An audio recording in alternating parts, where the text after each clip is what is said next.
get back on the highway.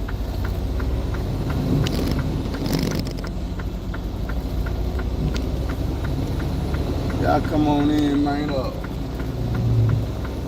Welcome to tonight's episode. I just feel like it's one of them days where I need to tell somebody what I've been going through. Not only that, I told y'all last episode I was gonna give y'all a story about the crazy house. So we're gonna do all that. I'm gonna run through today's events first, today's trials, then we're gonna get to yesterday's tribulations. So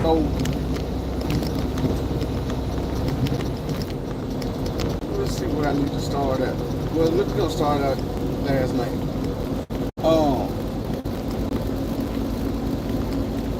Last night I wasn't feeling too good. Y'all know I've been sick, but I started feeling like my sugar was dropping. Should I say going up? You know what I'm saying? My eyes feeling funny. Frequent urination, gotta go to the bathroom all the time like my old ass man.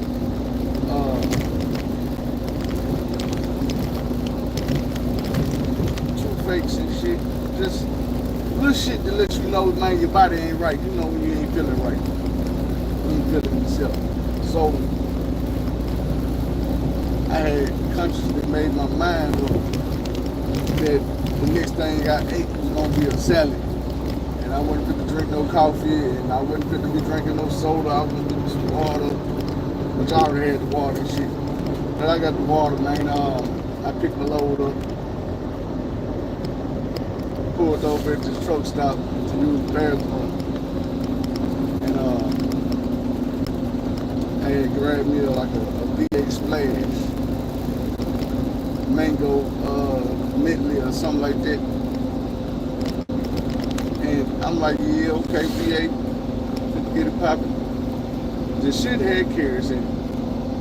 And I should have already knew that, but you know, V8 is, even when they do the fruit drinks, they gonna slide some motherfucking carrots or some tomatoes, something on your ass. Beets. But I drank that shit anyway. I was feeling better by that time. I was on my 10-hour break. I decided to stay there for my 10-hour break, so I stayed there. I woke up, I was feeling better.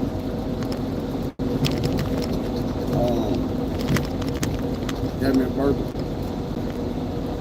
Until I was hungry, that's where I was. I wasn't off my team yet. They ain't had no salad in there. But as soon as I got back on the road and I stopped at Love's, I'm like, I'm gonna give me a salad. So when I stopped at Love's, I ran in, used the bathroom, come back out, to get my gas, my fuel. While I'm pumping my gas, in my depth, I noticed my trailer wasn't running. I'm like, what the hell? This kind of, let me make sure it's on continuous or whatever. I'm gonna get some reefer fuel anyway. But I ran back there and I looked. I'm like, okay, I got a quarter tank for reefer, so I need that. My shit is got the numbers on it, and the numbers is a little bit too high for my liking. So I called the people like, hey man, something wrong with this trailer. It already had alarms on it. So I looked at the alarms. The alarms were, the alternator wasn't charging. The box wasn't at the set temperature, and it wasn't running long enough, which was continuous, so it wasn't running long enough.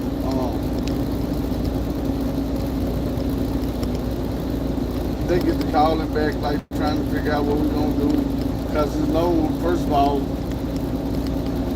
it's got to get to Denver. Second of all, it got to, you know what I'm saying, maintain a certain temperature. So,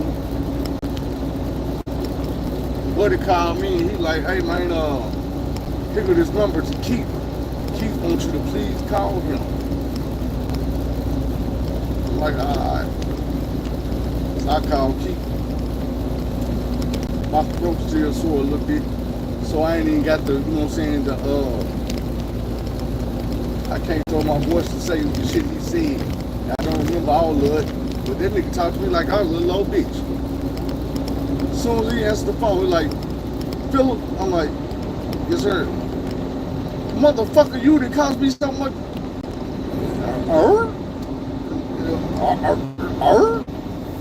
You must just know me by name and don't really know who I'm is. Cause you talk to me like I'm a little old bitch or something. And right about then, I humbled myself because I'm like, nigga, you need this job. Please reduce speed. You know what I'm saying? You need this job, so go on humble yourself, bro. Please reduce speed. But I was about to say I couldn't help it. Please reduce speed. But it was a point in time where I had to ask him, like, cause he talking about all this shit. And I'm like, so what did I do wrong? And he like, you riding around and the light orange, you should have been seeing the light was green and it was orange. And I'm like, bro, my temperature's supposed to be at 26. Real shit. When I looked at it, it was at 26. When I pulled over at the gas station, I'm looking, it was at 26. The thing about that is, they had it set at 0.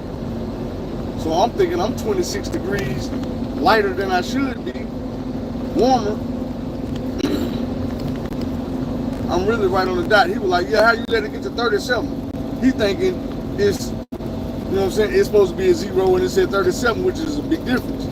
But from 26 to 37, 11 degrees, it's a big difference, but it ain't did no damage. Not even close yet.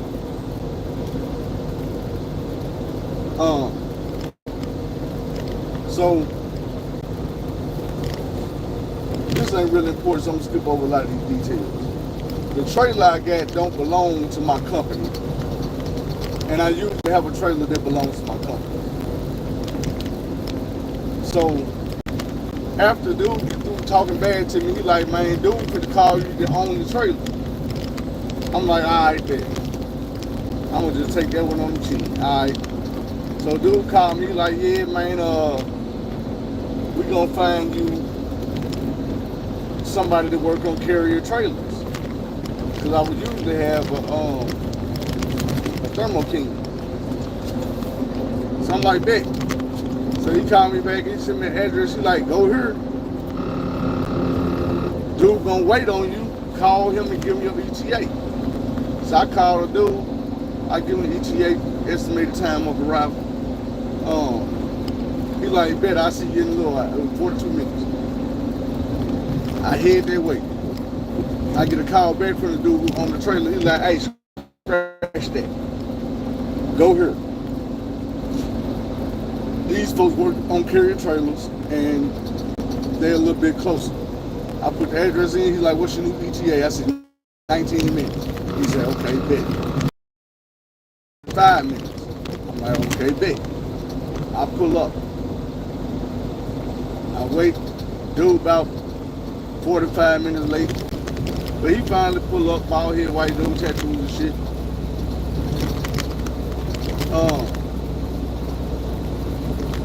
He tell me like, yeah, man, just back the trailer up a little bit and then pull off from it. I'm gonna back up to it. I'm like, okay, bet. We do all that. I get back in my truck. Let y'all know we're gonna do an episode at home. Cause dude had me in my feelings cussing me out and I couldn't cuss his ass back out. So I need to tell somebody something. This one shit started getting a little fishy. Dude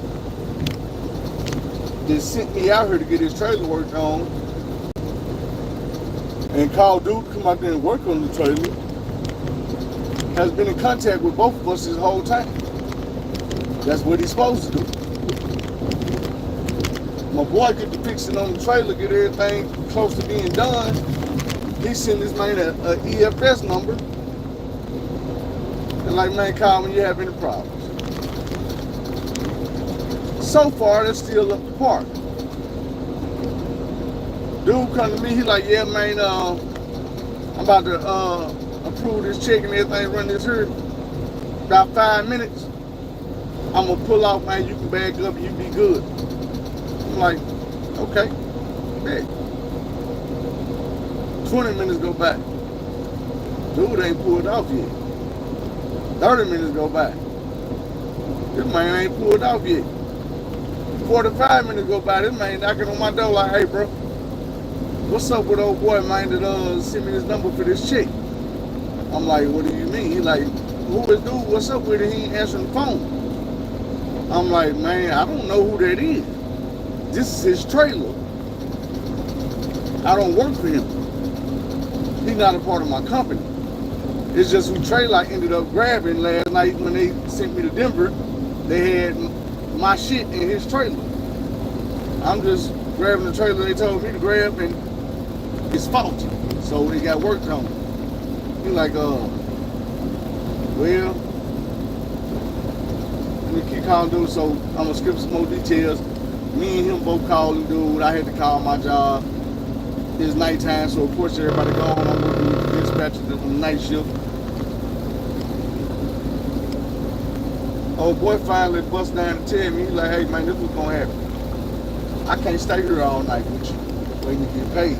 So this is what we gonna do. I'm gonna hang around a little bit longer, but if I have to pull off, I get another call or something, just what it is. You ain't gonna be able to take this trailer, bro. I'm gonna bogart that. I'm gonna snatch it up. We're gonna put it in the gate. We're gonna lock the gate. You're welcome to stay out here outside the gate in your truck and sleep on the property. You know what I'm saying? Do whatever you need to do. And whenever the money come up, give me a call. I'll try to get back out here and get you your trailer. If y'all call me back out here to get you your trailer, bro, you know I'm gonna have to charge you another call out fee. I'm like, huh? Well, I ain't coming out of my pocket, but I'm like, damn. Man, I already cussed me out. I don't want to cost him no more money, but this ain't really got shit to do with me. Like, this ain't my motherfucking fault. The dude ain't answering the phone to clear up the EFS number. So I call my people and I let them know. And dude like, hey man, hold on, we gonna get on something else. Long story short, my company ended up calling back about 45 minutes later, like, hey bro, try this number, we gonna pay for it, and then we just get our money back out of dude. And I'm thinking, okay, we got dude trailers. Is you gonna relinquish your trailer? Like, nigga snatch your license plate off of here and take your shit to the thread or to the crusher and get his weight worth, which is gonna be more than that little 1,000 that they just spent. So I'm like, I can see them paying that dude, gonna have to pay them back, whatever they say it is. They might tell him it's $1,500. They can dude gonna have to pay that to get his trailer back. It's just like how dude told her, hey man, it'll be in the fence when you come with that bread. So finally got all that cleared up and I'm back on the road. But I'm in my feelings and I'm thinking about my job security.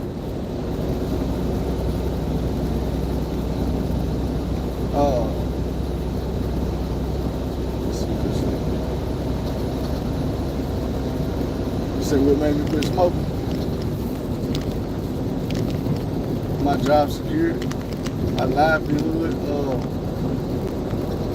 I woke up one day and realized after I had that wreck and all the blessings that God had gave me to get me through this situation, that it's just certain things you don't play with God about. Like, when he brings you through a situation, you don't put yourself right back in the same situation.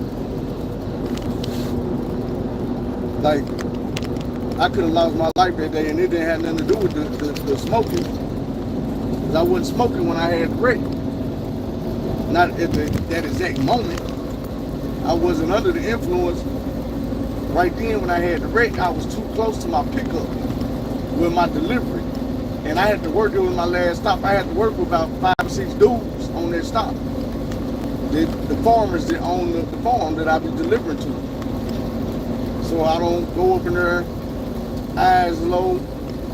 I don't go up in there smelling like it, you know what I'm saying? So I was straight at the time. I had me two rolled up. But as soon as I pull off and head back to the house, I can go ahead and get started, because y'all know I used to get it started.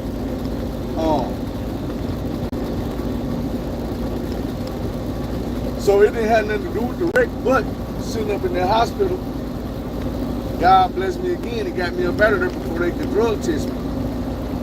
And I remember the feeling I had in my stomach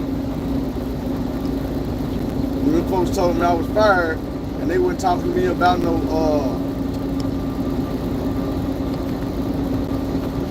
workers' comp or nothing.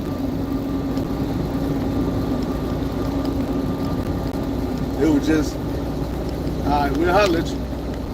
So for a brief moment, I'm feeling it. Like, damn, man, I ain't got no job. I ain't got no type of money coming in.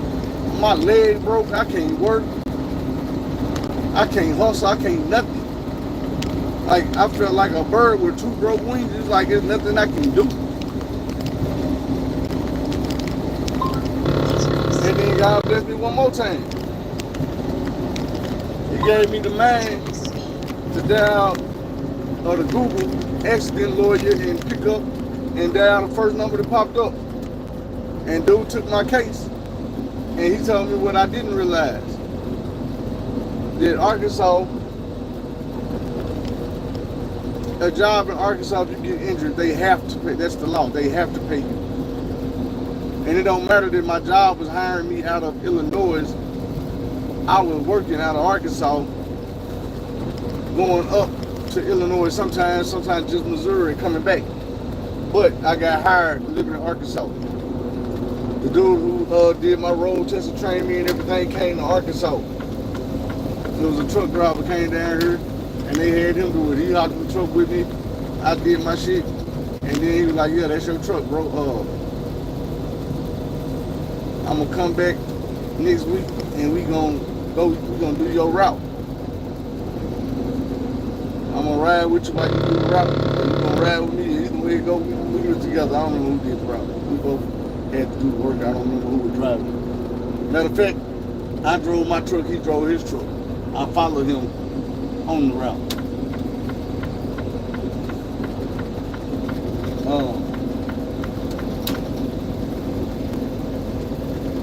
But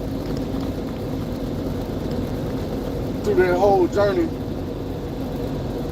and when I called the lawyer, what the lawyer said was, yeah, they got to take care of you, they got to pay you. And 2 weeks later, I got 2 checks. And when I tell you them checks lifted a burden off of my shoulders, man. But the one thing I kept thinking was, if I would have failed that drug test, these chicks wouldn't be here. That burden would be here. The house would be gone. The cars would be gone. The weight that I be eating, and you know, all that shit would be gone. I'd be homeless right now. It was bad, bro. And I say that because if, like right now, if I lose this job, push comes to shove, I can go warehouse, fast food. If I just say I can't truck drive, I can't get a truck driver job, I can go do other stuff. I can go back to being a barber. Y'all know I'm cold. I can jump in the barber shop and do that. Bro, my leg was broke. I couldn't even go stand up in a barber shop. You see what I'm saying? And do something that I got a license to do. And I pay to keep my license up every year, whether I'm barbering or not. I couldn't even did that. So that's what made me say, you know what? The lifestyle of smoking weed ain't working. And I tell anybody, I was nervous about it. I felt like I wasn't gonna be the same person. I wasn't gonna enjoy life the same. I didn't know what I was gonna do with my time. Guess what? It don't matter what I was wondering. Hell, life be life. So 24 hours a day, you gonna do something, whether it's something productive or something negative, or you know what I'm saying? You sitting on your ass all day playing the game, going to work, cooking, cleaning, playing with the dog. You're gonna do something. You just don't know what it's gonna be. Get your hobby. Find something productive to do. All that shit that you've been wanting to do in your life, quit smoking weed. Now you're gonna have extra money in your pocket. You're gonna have extra time. The biggest change with me, man, is, and I ain't have a lot of friends at first. I don't find myself in certain places that I used to be smoking, fucking with people just because we smoke. I don't kiki and ha with motherfuckers that I used to. And it ain't that I was being fake with them and I didn't really want to be around them. I was just around them to smoke. But it's just, you get to realizing that the bond that tied y'all together was the weed. And now the weed ain't here, you really don't, you know what I'm saying, care to be around these people. Or you don't make that maximum effort to go be around these people. It ain't got nothing to do with saying you don't like them. It's just you on a different level now, you know what I'm saying? You're thinking a little bit different, you're seeing the world different. And it's also like cigarettes. After so long of you being away from a cigarette, and then you walk, you know what I'm saying? I'll pull up at Walmart, bro, and hop out the car. And a nigga 2 rows away, hopping out his car with a cigarette in his mouth, and that shit hit me in my nose like, what the fuck? Ass nigga smoking them goddamn cigarettes. Knowing I used to smoke a pack a day, pack and a half. It be the same way with that gas. I go in somebody's house, I'm around somebody, they fired up. It don't make me want to smoke. It hit my nose. It's a very familiar smell, but it don't trigger nothing in me to say, damn, nigga, know you want to hit that blunt. To me, it kind of stinks. I mean, it still smells like weed. With cigarettes, it's a big difference. When you smoke cigarettes, that smell is totally different. You barely even smell cigarettes. You walk in a person's house and smoke, you don't smell the smoke in the cigarettes when you smoke. But when you quit, you walk in, you're like, oh, god dang, stinking ass cigarettes. With weed, I don't know, it's just different. You smell it. Something else I bought when I got my salad. Just say they gonna put this on drinking with this shit. I don't know what it tastes like. I ain't opened it yet. Came from the Loves. Called organic cold pressed juice. Tell you what it got in it. 3/5 banana, 3/5 pineapple, 3/5 peach. I don't know why I said banana, 3/5 banana. It's 1 banana, 3/5 passion fruit, 3/5 pineapple, 3/5 peach, 1 banana, 1/5 pear, 3/5 apple,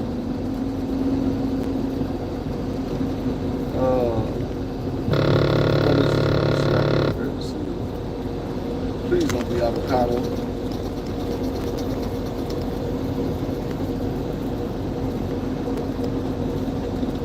It's a mango, and then you got coconut. I seen all that, I was like, this shit might be good for you.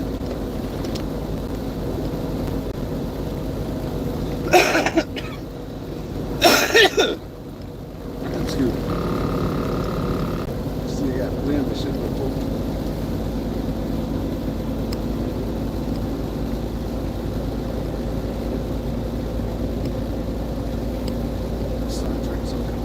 Try the whole time. I wish me luck.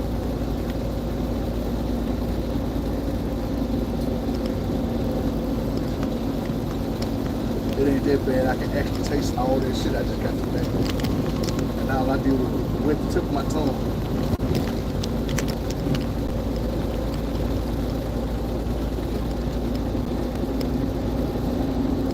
all that shit again. Mango, pineapple, peaches, coconut, banana, apple, all that shit.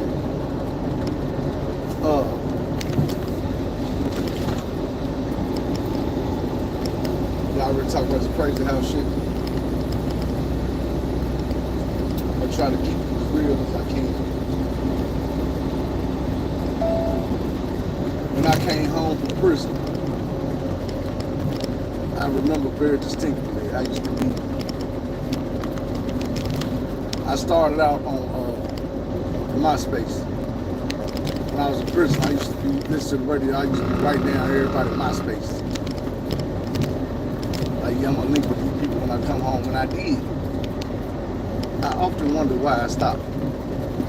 I was linking with famous rappers, singers, everybody. The one person I wanted to link with that I could never link with was Michael Basin, the radio personality that also write books. Because I was writing this shit and I was like, man, Michael Basin, I'm gonna link up with dude, and me and him gonna go to the moon.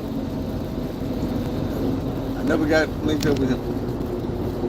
I got linked up with people like Mia X, Fiend, Gangsta Boo, Twister, who else? All these people I used to chop it up with them on the regular. Yo got it. I believe I told y'all about that one. How I used to pull females off Yo Got It page. Cause I go over on the wall and get to talking like I knew that nigga, like, damn bro, what's up, big bro? I just made it home, just got out. I can't believe I made it home before Big Juke. Man. Tell the nigga, I said, hold your head up, man, I'm back on these streets. Next time I know my inbox blowing up. He was like, you know, got it? Yeah, man, it's my boy. Anyway, I got on my next door neighbor, crazy ass nigga named Jam. Small McJumpers. Dude put me up on this site called Moco Space. So I got on Moco Space. I had met this female in Arizona. We were chopping it up for a while, you know what I'm saying? She was who she said she was. We used to get on this little site called Omega on video chat. But we were making plans for me to come out there. And we talked every day, like, I ain't gonna lie. I started having some feelings for the woman. And she was gonna buy me a plane ticket. She was gonna fly the boy out.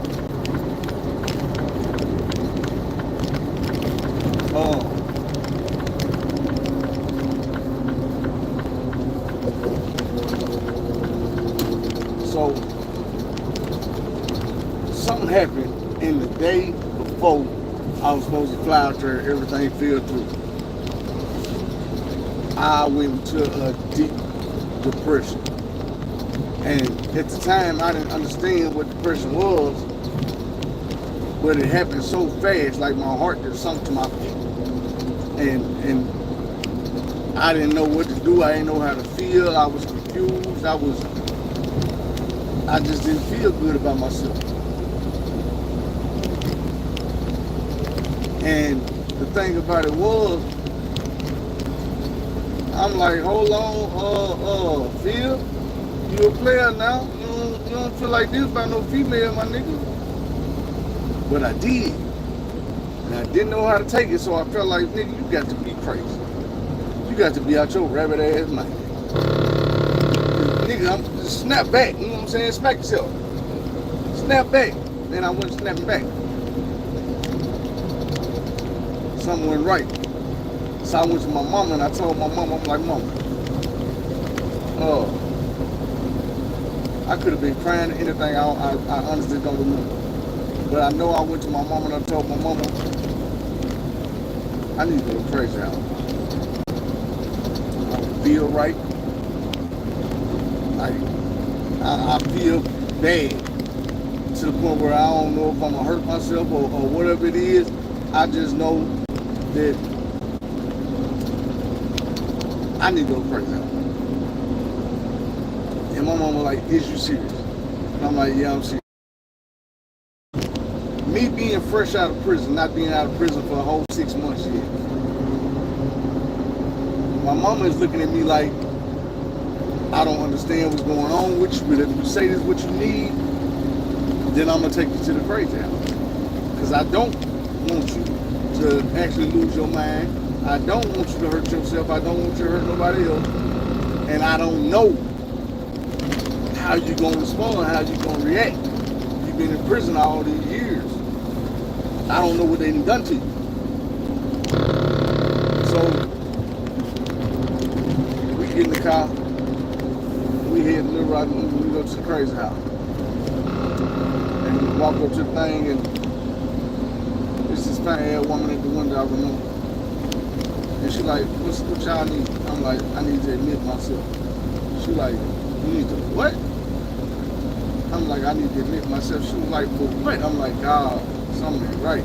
Like, up here, something ain't right. And she like, there ain't nothing wrong with you. I'm like, man, I'm not playing. My mom was like, it's serious. This is the doctor. And they were like, all right, what are we gonna do? We're gonna admit you and you're gonna get evaluated by the doctor and we're gonna see what's what. They're like, we're gonna let her go back there with you. It's like a little waiting process. We're not gonna put you in the crazy house. We're gonna put you outside the crazy house.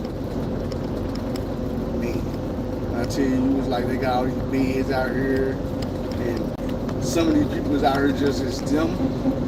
Some people out here like me, they with a parent or a wife or a husband or whatever. I'm sitting up in the bed, they come talk to me a little bit, write all this shit down, fill out this paperwork. We're like, yeah, the doctor gonna come see you in about an hour. I'm like, all right. I tell you, I had waited for the doctor so long, and I think this is all part of their process. I waited on the doctor so long, but let me tell you, I'm sitting in this bed with my mom, and I'm like, we talking for a minute, and then I tell her, man, I'm gonna take it out. I'm tired of waiting, I'm gonna take it out. But there's people here drooling on themselves, people here talking to themselves, there's people here tapping on their head, people here banging their head on the wall, people, you know what I'm saying, talking to people that ain't there, they mess with other folks. I'm like,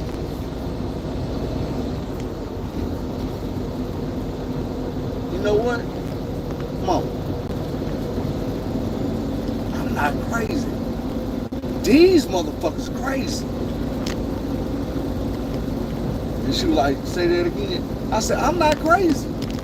These motherfuckers, they the ones crazy. And she was like, I'm glad you realized that. I ain't know how I was gonna make you realize you wasn't crazy. I said, bring me around some real crazy folks. So now I'm sitting here and I'm waiting. Let's say I've been waiting 3 hours to talk to the doctor. Now I want to talk to the doctor a little bit more because I want to tell the doctor, hey bro, cut me loose, I'm not crazy. See you next round. So they like, skip about an hour and he'll be ready to see you. I go back to sleep. When I tell you, I slept 3 hours, now we're at 6 hours. Same shit happened. I'm trying to stay calm. I go back to sleep. I sleep 3 hours, now we're at 9 hours. I wake up and talk to my mama, like, man, where the hell is the damn doctor? She's like, I don't know, but we've been here 9 hours. Now I'm panicking. I'm like, man, these motherfuckers gonna try to keep a nigga. But I start thinking, I'm not here on no court order. Ain't no judge sent me here.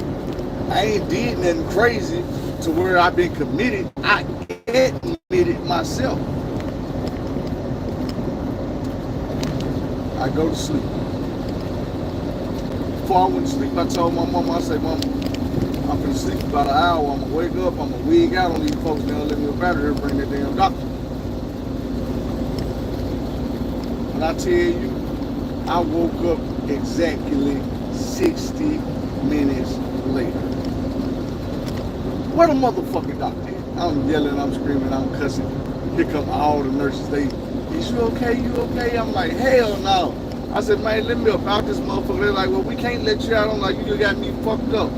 I said, there's one thing I can tell y'all, I ain't crazy. I said, look, I'm not here because no judge sent me here. I'm not here because I did nothing crazy and they had to lock me up. I'm here because I was feeling messed up in the head and I admitted myself. But now that I'm around all these crazy motherfuckers, I realize there's a difference between me and them. I'm not crazy.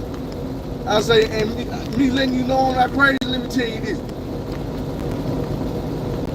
Go tell the doctor, whatever waiver I need to sign so he not liable for letting me back up out on the streets, I'll sign whatever I need to sign, but they gotta let me up out of here. The woman walked off, she came back about 10 minutes later with the waivers. I've been here 10 hours. As soon as I wig out 10 minutes, the woman came back with the waivers. It's about 3-4 pieces of paper. I started signing paper, and by the time I got to the last sheet of paper to sign, the doctor was standing at the foot of my bed. How you doing? I said, man, I'm doing way better than I was when I got here. He's like, well, you want to talk about it, tell me what's going on? And I told him, I'm like, look, man, I was supposed to go to Arizona, Plans Bears Crew. I started feeling sorry for myself. I don't know, maybe I needed some attention or something. I said, but once I got here and I got around these people, I don't mean no offense, you know what I'm saying, because I know they got their problems. But I had to realize that whatever I'm going through, I need to tough it up and get the fuck over it. Because this ain't the same thing they going through. The man was like, basically, you're right. I think you're going through a case of, what do we call it, depression. He said, the swing of what happened, you had got your hopes up on how to do something, and when it got took away from you, it fucked you up. He said, man, so I'll tell you what you do.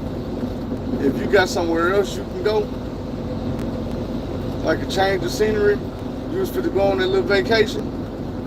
He said, man, find you somewhere here you can go that ain't the house.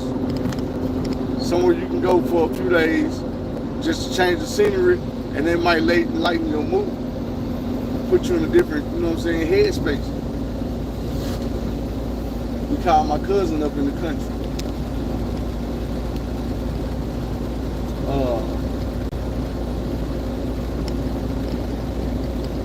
And we were like, hey, can I come stay with you about a week? Like, yeah, come on, cuz, you know it's all good, come on down. He came on down. Sitting up in the country board, my country cousins, their country kids. One of my little country cousins was like, man, I'm gonna go down the street to my homegirl house. My female cousin too. I went with her, and her homegirl was feeling me. She was red, brown, light skin, so I was feeling her too. I'm like, hey, she was weak with the head. You know what they say, how you get over something. I did that. And that's what we were doing. I don't want to tell family secrets, but you know, this is what they giving out watching my show. My cousin, not Tori, but another one of my female cousins, was pregnant at the time. And her mama is like, I told you, I got this older female cousin, like an auntie, she's so old. And auntie, she old enough.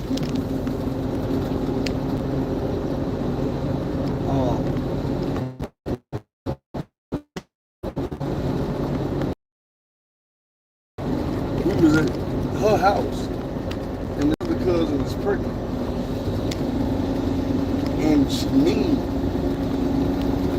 my older cousin ain't never been the one to play games with her. And she played with us and she cool with us like she cool as hell. But when I say play games with us, I'm talking about like disrespect. We ain't never disrespected her. Like I didn't have to jump out on some of my aunties and flash. Like, bitch, like that. You know what I'm saying? I'm not proud of that. But I wasn't back then who I am now. Clearly, a nigga just cussed me out on the phone and I humble myself. I know I done made some strides.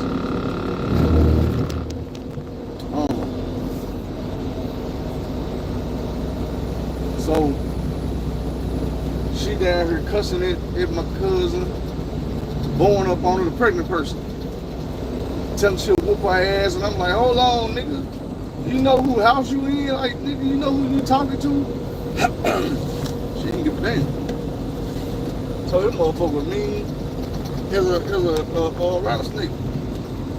She steady down there trying to belly bump my cousin and shit. And I'm like, man, ooh, if you ain't had no belly, if you ain't had no baby in your stomach, man, we jump your head right now.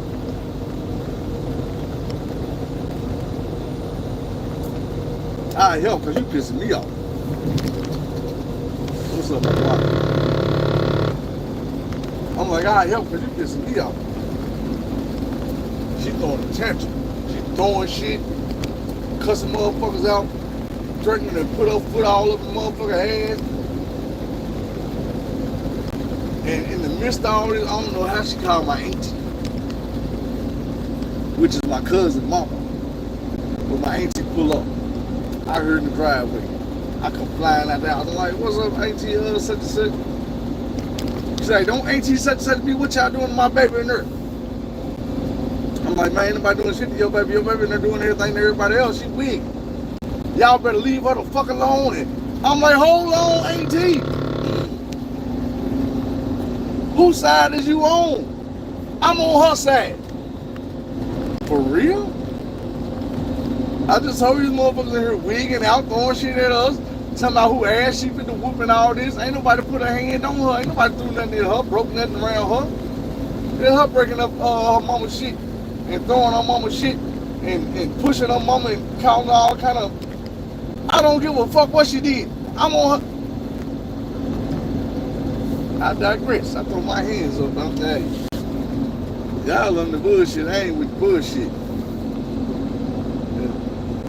You knew where I just came from. You leave me the fuck alone with this shit y'all got going on. So my auntie come in, baby this motherfucker, like she ain't the problem. And everything calmed down. My auntie leave, she crank it right back up. My cousin is pregnant. At this time has a black child, a mixed child. She has a Dominican child.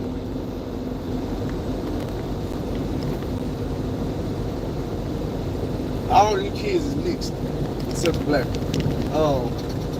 But she is currently with this white dude. And I'm gonna just be real, the white dude is cool. He laid back, he cool. He help out a lot. Like my cousin, the older cousin who houses is, he help out a lot. He cut the grass, he wash dishes, he'll clean the house, that type of shit.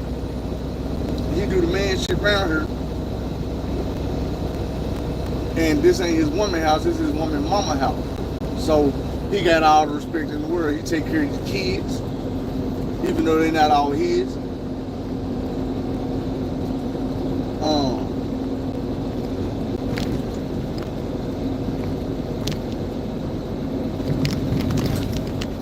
He ain't around here cheating on my cousin or beating on my cousin, none of that shit. So he got my approval. Now he old country ass white boy. The hell shit old country ass nigga, you know what I'm saying? So it all even out. Now, the kids love this nigga. They love him more than they love her at this point in time. Because she be full of shit and he the one handle business He the one gonna go in there and cook them some food when they hungry. She'll tell them to wait. He'll go in there and get the rattling pots. You know what I'm saying? He gonna read them books and shit. He play the game with them or whatever. You know what I'm saying? Whatever it is, he the one do it. All she do is fuss and complain and start shit. So of course these kids love this man, and you just mama. So now that she done went off on me, she done went off on her mama, and she done got baby by her grandma for it. Dude that came home from work, she go in on his ass. She break up with him, put him out the house, and I'm like, bro, you ain't gotta go nowhere. This ain't her house. She cussing at me again. That motherfucker know what's up. You better get the fuck up out of here and all this and that. I'm gonna call the police. I'm like, bro, you ain't gotta go nowhere. This man, in the long run, he took off walking, which was probably about, he had to walk probably about 8 to 10 miles to get where he was going. She wouldn't let him use the phone. But the saddest thing I seen that night was not only his son, but her other son. The other son is the oldest, and he was crying. Big boy crocodile tears. Cause he wanted to go with the white boy. And she kept making up lame ass excuses like, I can't find his shoes, so he ain't going nowhere barefoot. But in reality, what she was doing was keeping them apart because she knew that he loved them kids as much as them kids loved him. And her putting him out the house and making him leave them kids behind was gonna hurt him. Him having to walk wherever he was going was gonna make him think about it the whole walk. And I lost so much respect for my cousin that day. I ain't gonna say I started hating him, but I did. Like, for the next few years, I probably did have a little slick as shit to say. I probably did have a little attitude.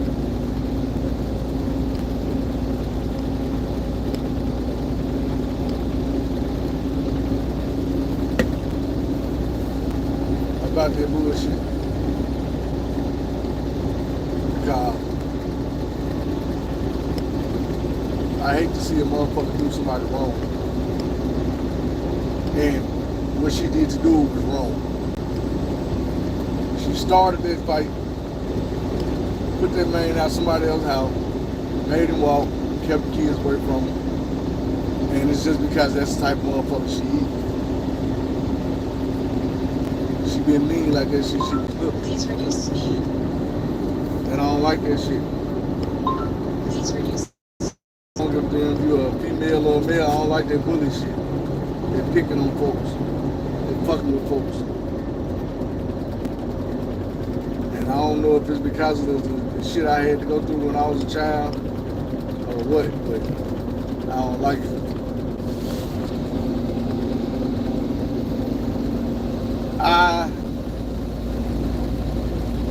I have to include this.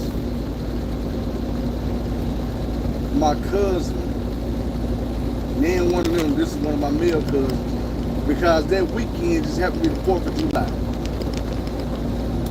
Everybody was coming to my cousin Donna's house. That's where I was. So my cousin Gregory pulled up and he had this girl with him. I thought she was white, but apparently she Filipino, German, and some shit. She showed up in like a blue prom dress. I don't know why she had this satin dress on. I mean, she looked good in the dress, but I'm like, this is the 4th of July. Why would you pop up over here with a prom dress on? So I got jokes. And right now, I don't care whose feelings I hurt because I'm in my depressed mode. So like I'm saying shit that I don't really mean because I know somebody gon'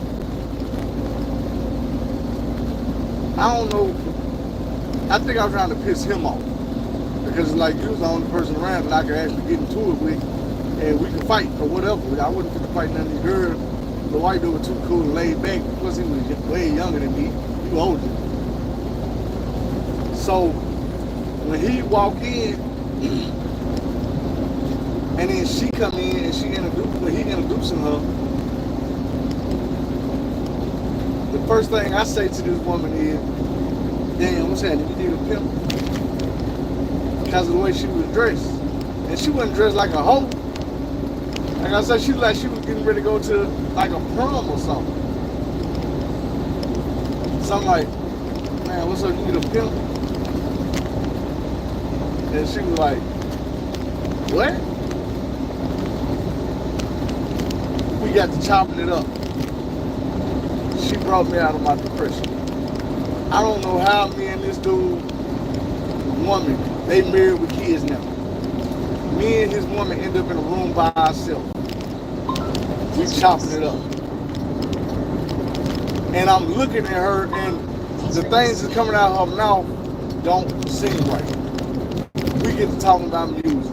And she like, "Oh, my favorite music is Texas rap. I listen to like Lil Kiki and ESG, my favorite, and all this." And I'm like, "Ooh, man, that dude you came here with don't even listen to this nigga. Dude probably on some slick lick, Dana Dane, Big Daddy Kane type shit."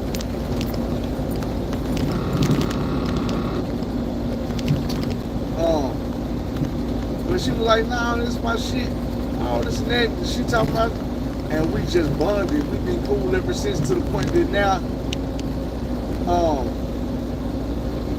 then 20 years later, I tell everybody in my family that's my favorite cousin.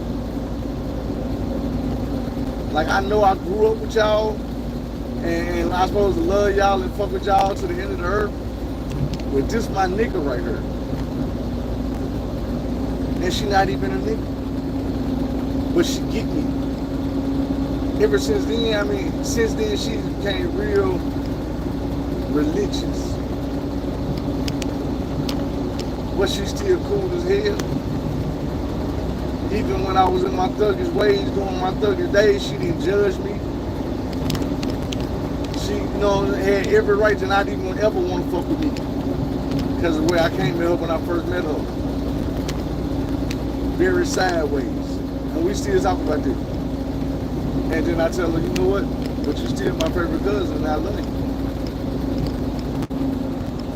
She tell me the same shit. Like, that's my dog.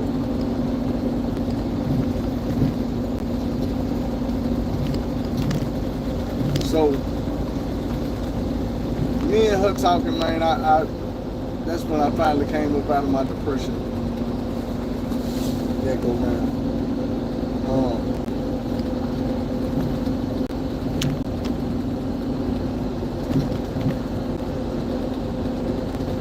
Mom came back, got a nigga. I went back home. Yeah, life kept life. I know how it goes. Let me get this juicy juice one more time.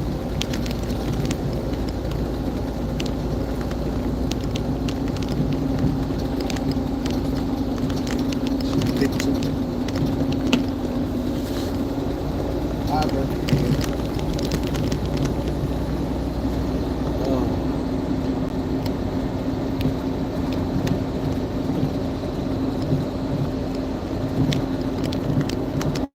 Current events. So the murder for hire charge they had going on with D-Thing killer getting killed. Please reduce speed. They dropped their charge on Lil Dirt. Please reduce speed. We got a bond here in the morning. Now, it's not the same charge as the murder for hire on Lil Pat.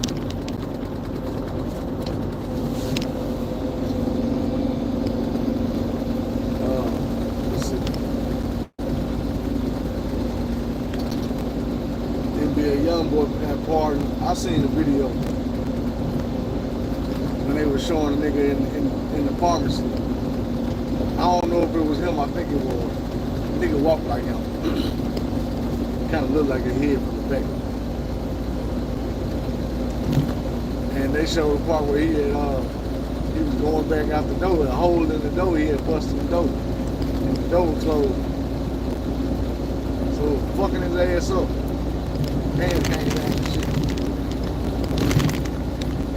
And dude was explaining, the owner of the pharmacy, he was like, man, you gotta realize I was getting threatening phone calls and I was getting my shit broke into. And just the glass alone that it took to replace killed my profits for that month.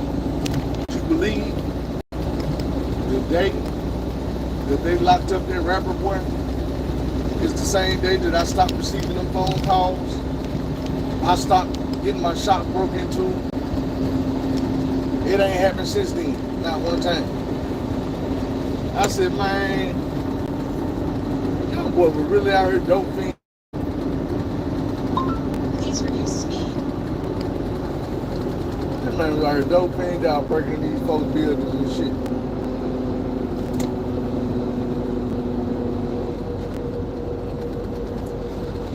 Yeah, this shit.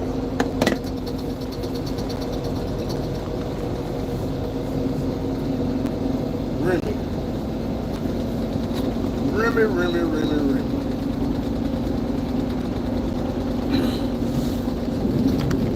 Papoose told y'all that Remy was cheating with the old girl. And she was crazy about that nanny. To the fact that she was leaving the daughter on the other side of the house, playing by herself, while she over here licking on the girl.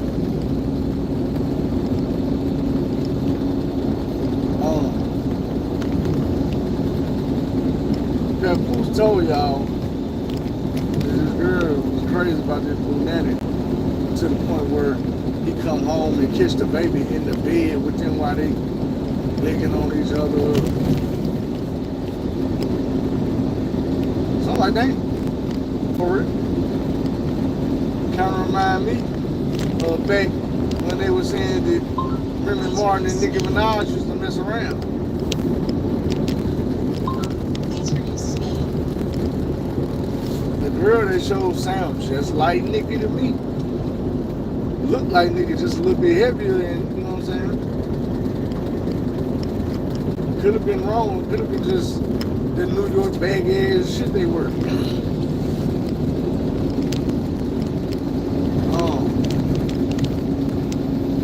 Now they talking about some lady named Z, supposed to be a spiritual healer, came in and waxed that ass, took it down through there, and she was buying this woman all this shit, jewelry, and writing it off as business write-offs and shit, but she was lying, because she bought the woman a diamond chain, and it, on the expenses, it say that she bought the chain for easy. That's how it was a work expense. She bought it for one of her employees. Well, Easy ain't never seen this chain before. Old girl got it on.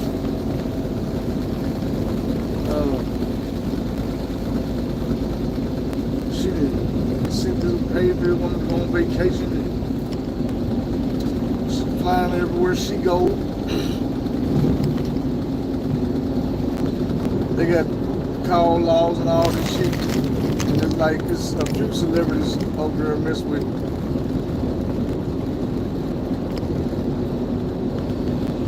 But Easy's supposed to be the broke up with her now. Over that same shit, cheating with females. Thing here, they saying it's so surprising because Remy Martin was making some disparity comments about the LGBTQ plus community.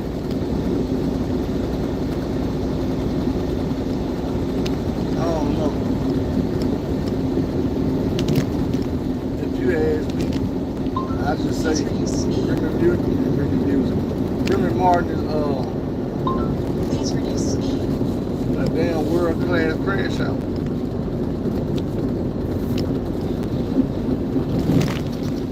This got to be one of the most epic crashes the world has seen. I'm just saying. Going away the house, dog, everything.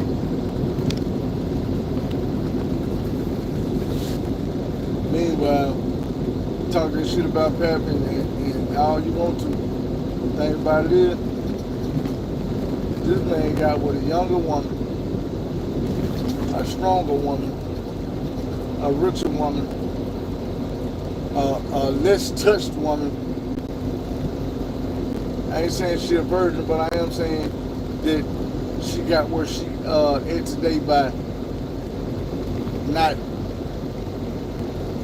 being after dudes. She was out making her own money. She ain't had time to do what these women do, which is chase men for their money. Fuck men for their money.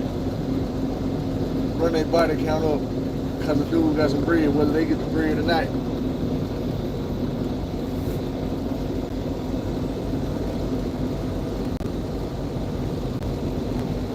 Just saying. Cardi B supposed to be mad at Offset talking about spousal support. Well, it all depends. But doing her crash out, her rant, she said some shit to the effect of, I don't know if you just hurt or you depressed or you going through something that got you doing all this stuff towards me. And that's why I said, see, bitch, I fuck with you, Cardi B. But we not gonna play the crazy role. You don't sit back and say you don't know if this man depressed. You know he's fucking depressed. All these girls on Facebook and shit talking about you getting your get back and you living your life. Let me tell you something. You was fucking Stephon Diggs while you was pregnant with Offset baby. That hurt. Sometimes it ain't to hurt because of your actions. It's the realization that you ain't real as I thought you was. Sometimes that's exactly what it is. People be like, oh, you don't like when I pull a you on you. Bitch, you ain't got shit to do with you pulling a you on me. It's you breaking the image. You tearing down the pedestal that I had you on. And you gotta realize that a nigga might be a player. A nigga might not put no woman up on this pedestal that you sitting up on.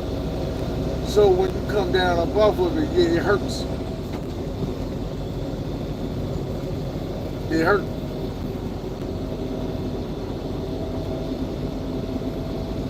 But my thing was, don't sit back and say, I don't know if you depressed or if you hurting or you going through something. Bitch, I'm going through you.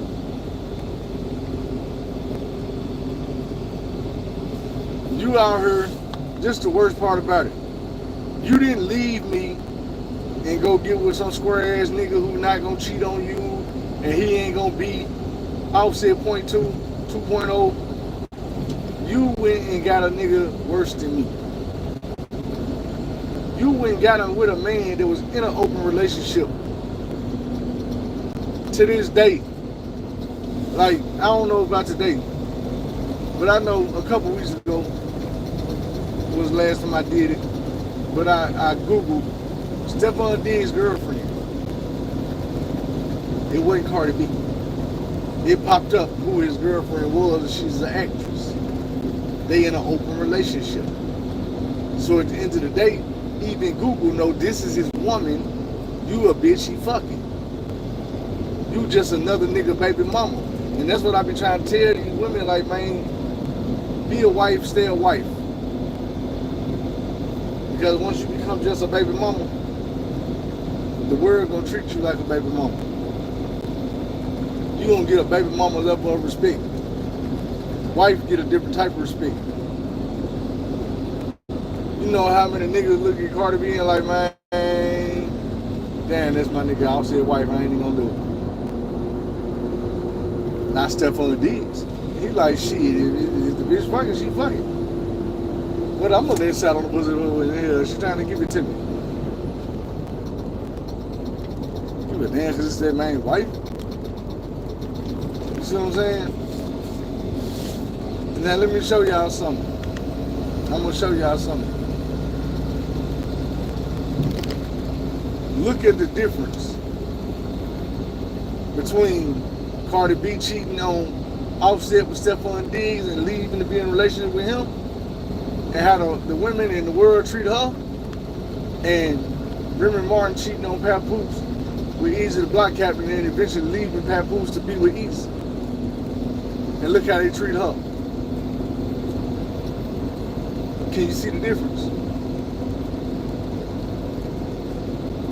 Can you? Now let me explain what the difference is. It's the husband. You see what I'm saying? The world watched Offset fuck off, fuck off, fuck off, fuck off, fuck off. She wrote songs about it. He wrote songs about it. But he kept doing it. On the other hand, Papoose was the exact opposite. The world knew him for being a good husband, a good provider, a hold you down 6 years in prison type nigga. So when it went bad, they chose a side. She steady trying to convince everybody to come on over to her side and work like that. You was wrong. Please reduce speed. You was wrong. You was dead wrong. You did wrong.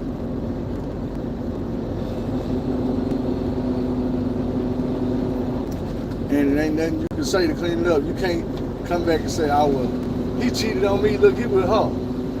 Say, man, Easy, motor mouth, then I already explained to us in vivid detail that he been fucking with you for a long time, for years. 3 of them, at least.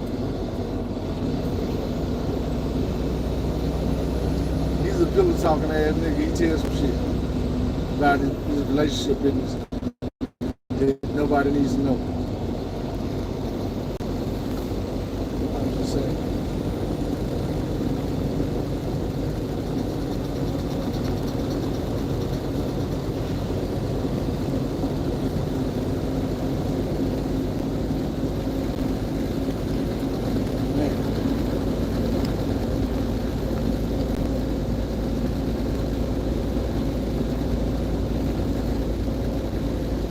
Trying to see if I'm getting sleepy. I ain't dozing off enough to be done to get my bird.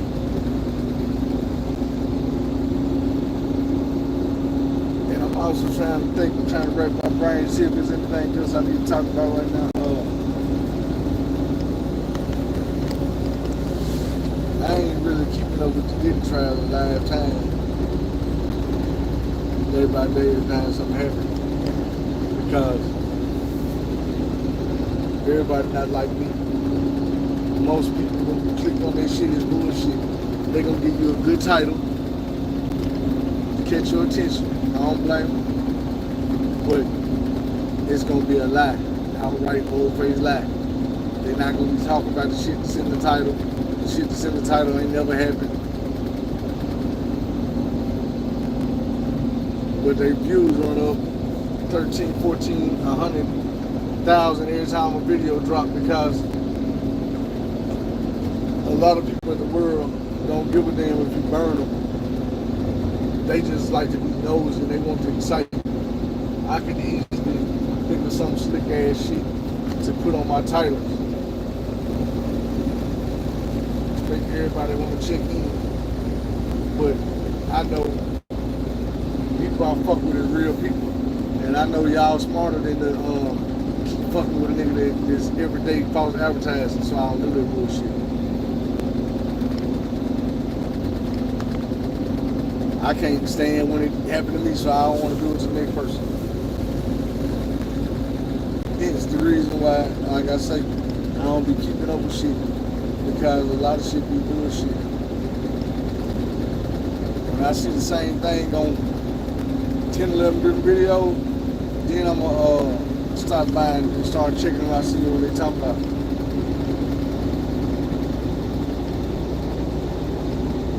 Like even some sites that I like Celeb News or Celeb Source or whatever it is, I can't think of what it is.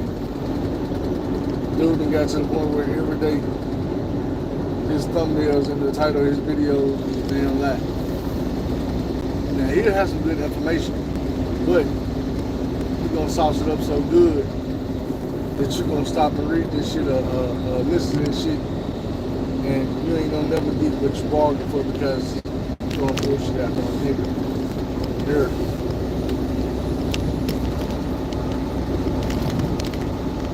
Well, look, I need to hop out this and walk around a little bit. I got this little video, child.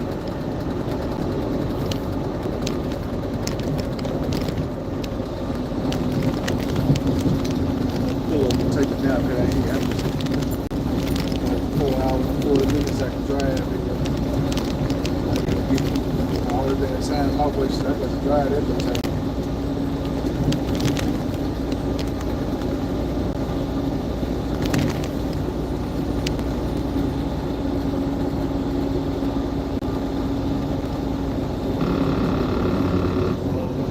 I'm trying to do my job right until I ain't got one.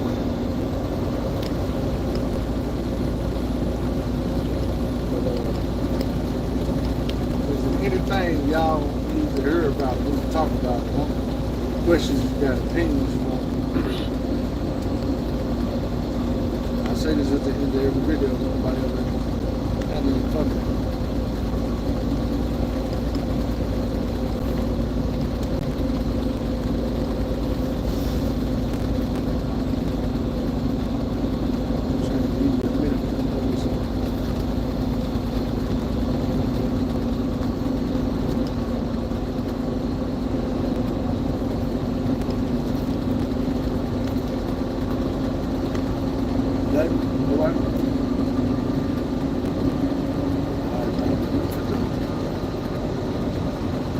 Break this one down.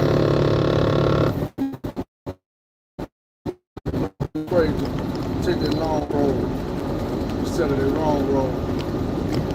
Do things the wrong way instead of the wrong way. Find somebody to help, tell somebody they love them. I love y'all and I appreciate you.